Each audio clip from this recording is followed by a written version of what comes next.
The Umayyad period of Islamic history suffers from a similar problem that most of the early period of Islamic history has, and that is a lack of primary sources. Not only is there a lack of written materials, but there's also a lack of artistic materials as well. Aside from architecture, there's really not much from the time period that talks about the time period itself.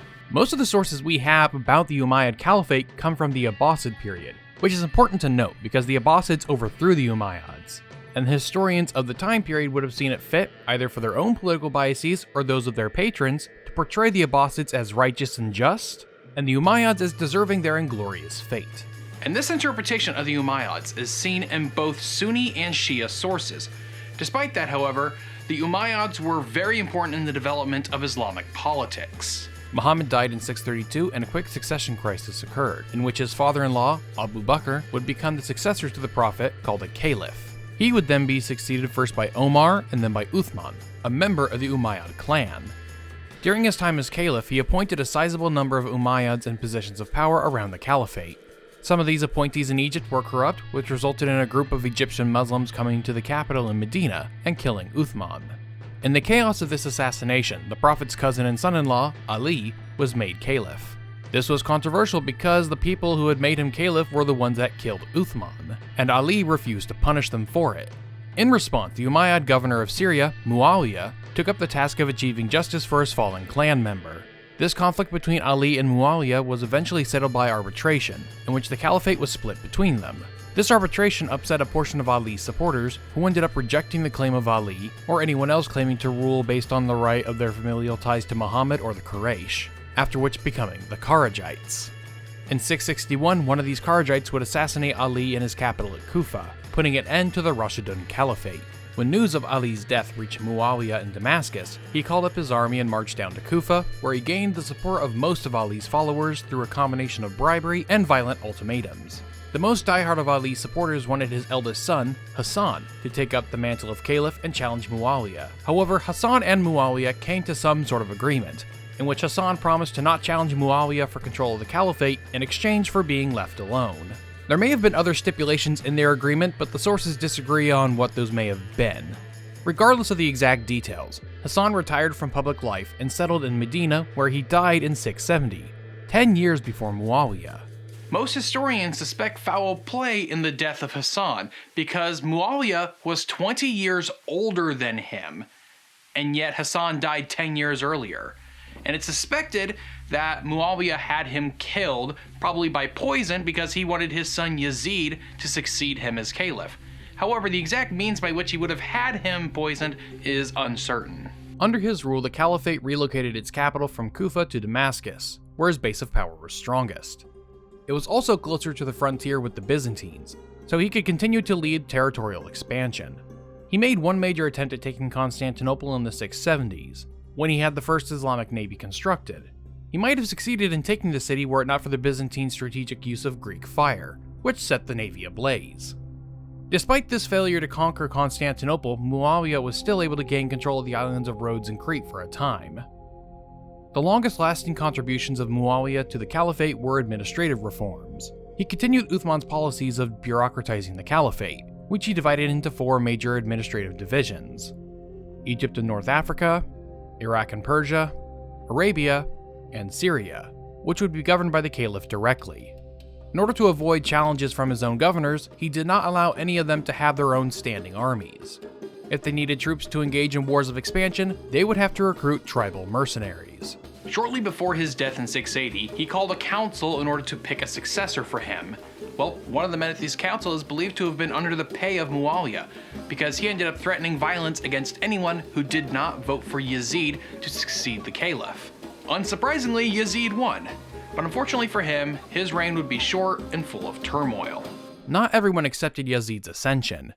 Ali's second eldest son, Hussein, the younger brother of Hasan, refused to accept Yazid as caliph, and unlike his brother and father, was not willing to accept peace with the Umayyads. So he set out from his home in Medina with 70 followers, mostly relatives of his, and planned to march north to Kufa, hoping that he would find supporters in his father's former capital. However, no help came, and when Hussein and his party arrived at Karbala, he was confronted by Yazid, and they were all slaughtered. The party of Ali, or the Shiites, reject the institutions of caliph and caliphate, and substitute it with their own imam and imamate. I'll go into further detail about this in a later video, but the short version is, after the death of Muhammad, the semi-divine leadership of the Islamic world passed from Ali to his son Hasan, and then to his younger son Hussein, who became the first, second, and third imams respectively. Another revolt against Yazid had to be put down in Medina, and shortly after another one broke out in Mecca in 683.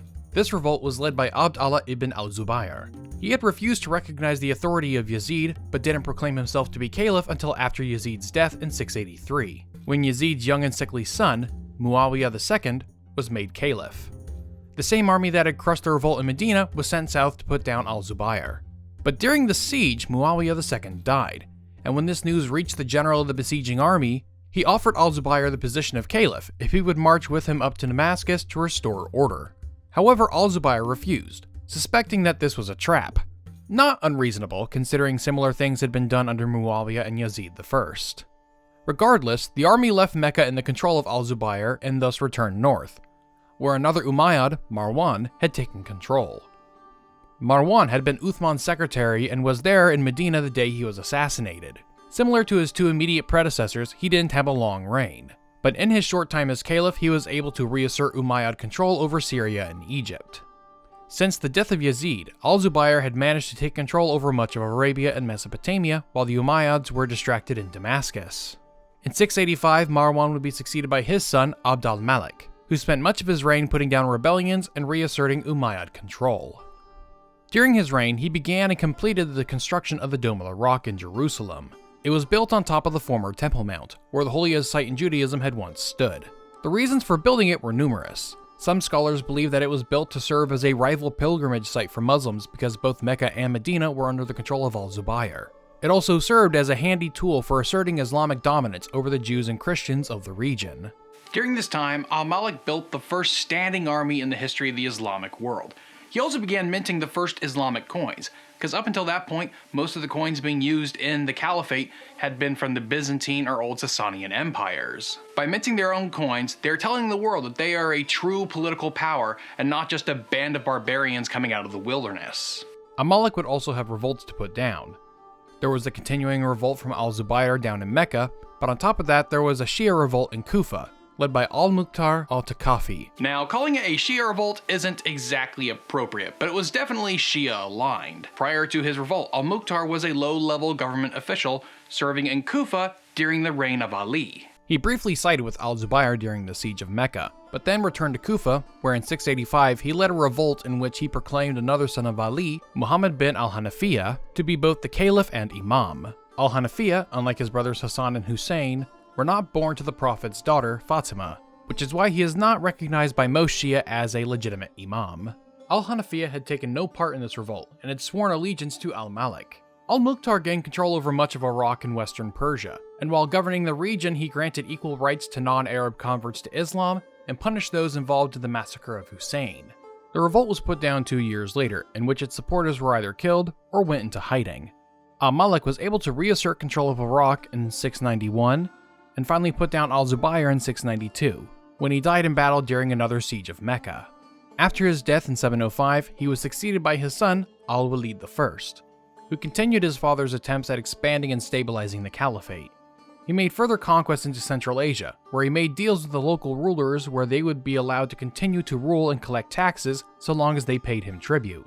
This decision, although prudent in the moment, would come to bite his successors later, as this became one of the parts of the caliphate where non-Muslims would govern Muslims, which would inspire later revolts. The only places where Muslims were initially given control were the cities of Samarkand and Bukhara, where Arab army garrisons were stationed and Zoroastrian temples were torn down and replaced with mosques. He continued the ongoing conquest of the North African Berbers, and from there began the Islamic conquest of Iberia. So in a way, al-Walid can be both blamed for the ultimate fall of the Umayyad Caliphate and credited for the creation of its safety valve, Al-Andalus. Al-Walid died in 715, and over the next decade he would be succeeded by 3 short-reigned caliphs. Suleiman would redirect resources towards fighting the Byzantines, and attempted another siege of Constantinople. His successor Umar would allow non-Arabs to officially convert to Islam, which subsequently resulted in less tax revenue coming into the treasury, However, this was mitigated by Umar's ending of the ongoing campaign against the Byzantines. He also encouraged the conversion of Jews and Christians to Islam, first by requiring Christians and Jews to wear specific kinds of clothing that marked them out as Christians or Jews. He also put on top of this forbidding them to ride horses or camels, and most egregiously, forbid them from building new churches or synagogues. He was succeeded by Yazid II, who spent the whole of his reign either putting down revolts from Kharijites and rebellious governors, or post hoc accepting the overthrow of his appointed governors by locals in order to prevent further rebellions. Yazid's death in 724 resulted in al-Hisham, the last son of al-Malik, to ascend to the caliphate. Reigning for 20 years, he was able to establish himself firmly, all the while putting the final touches into place that would spark the end of the Umayyad dynasty. Hisham is portrayed as greedy by most sources. He is said to have demanded higher levels of tax revenue from provincial governors. These demands for more taxes would inevitably be passed on to the common people, both Muslim and non-Muslim. This resulted in more and more resources being drained from the provinces they were obtained from, which simultaneously angered the locals and weakened the local administration's ability to put down dissent. Hisham decided to renew the campaigns against the Byzantines that Umar had stopped, but this didn't result in better outcomes for the caliphate. Not much territory was won from the Byzantines, but worse than that is that the caliphate began to fray at the edges. The attempted invasion of France failed in 732, when Charles Martel defeated the Umayyad armies of Al-Andalus at the Battle of Tours. An even bigger threat to the Umayyads was the Berber Revolt in 739. That managed to defeat the Syrian army in Morocco. The remnants of this army had to retreat to Al-Andalus, which isolated it from the rest of the caliphate. They also saw failed incursions into the Caucasus, being pushed back by the Khazars, as well as in Transoxania against the Turgesh. He also faced a small Shia revolt led by Zayd ibn Ali, the son of the fourth Imam, Ali ibn Hussein. He attempted a revolt in Kufa, but no one in the city rose up with him. He died in battle with Umayyad forces, but his followers got his body out of the city. His death became the inspiration for the Zaydi sect of Shia Islam.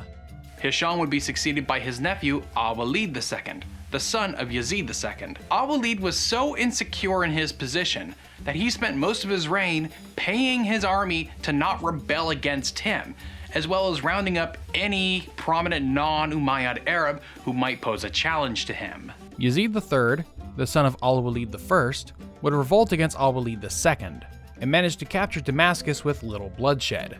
Al-Walid would eventually be killed by Yazid III's men in 744, after his own men had abandoned him due to a lack of pay. Yazid III promised to avoid the corruption of his predecessors, but he wouldn't have much time to do so because he died after 6 months, and his brother, Ibrahim, whom he appointed as his successor, would only reign for 2 months when he abdicated in favor of Marwan II, a grandson of Marwan I. Marwan II had all the same problems of his predecessors: Kharijite revolts, Shia revolts, rebellious governors, rebellions by the sons of previous caliphs, and on top of all this, he also had to deal with invasions by the Byzantines, who decided to take advantage of their political instability. The end of his reign and the Umayyad dynasty came with the Abbasid Revolt in 747. All the enemies the Umayyads had made since the ascension of Muawiyah came together. Shia Muslims, non-Arab Sunni Muslims, Kharijites, and the remnants of the Mukhtar Revolt all coalesced around the descendants of the Prophet's uncle, Al-Abbas. Their revolt, which began in northeastern Persia, quickly spread across the caliphate, killing Marwan II and most of the Umayyads. The sons of Marwan II escaped to Eritrea, where they would eventually die in battle. One Umayyad survivor, Prince Abd al-Rahman, grandson of Caliph Hisham, escaped and fled to Al-Andalus, where they were still loyal to the Umayyads, and set up his own caliphate. But that's a story for another video. Now, if you want to jump ahead in the narrative of where I am now, then I suggest you check out the channel Al-Muqaddimah. He's a channel that focuses on Islamic history, and if you like this video or any of my other Islamic history videos, you're certain to like his channel as well. So go check that out, link to it down in the description below. I want to give a big thanks to first my patron for helping make this video, but also to this video's sponsor, World of Warships. This game is massive.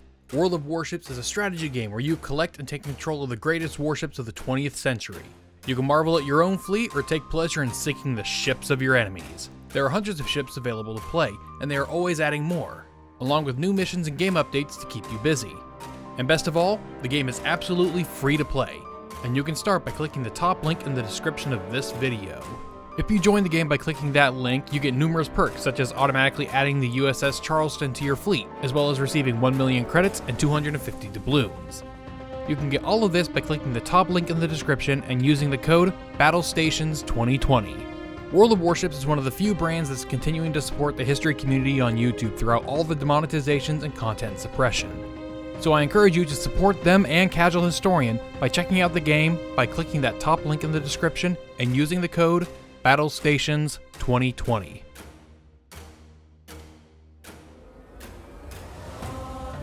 If you want to make sure you see my new videos when they come out, I suggest you click that subscribe button so that the video shows up in your subscription feed. You can also press the bell icon to turn on notifications, so that way whenever a video goes up, it'll notify you directly on your phone or other mobile device. I would also recommend clicking the like button, because that tells YouTube you want to see more stuff from this channel. And so when a new video comes up, it'll more likely show up on your homepage. Now, if you ever see one of my videos with a 5-star rating system under it, and YouTube's asking you to rate your satisfaction with it, go ahead and give it a 4 or 5-star rating. And that tells YouTube that you are enjoying this content and would like to see more. Remember to check out this video's sponsor, World of Warships. You can find it in the top link in the description. Click now and you can get all those new player goodies. Thanks for watching, and I'll see you next time.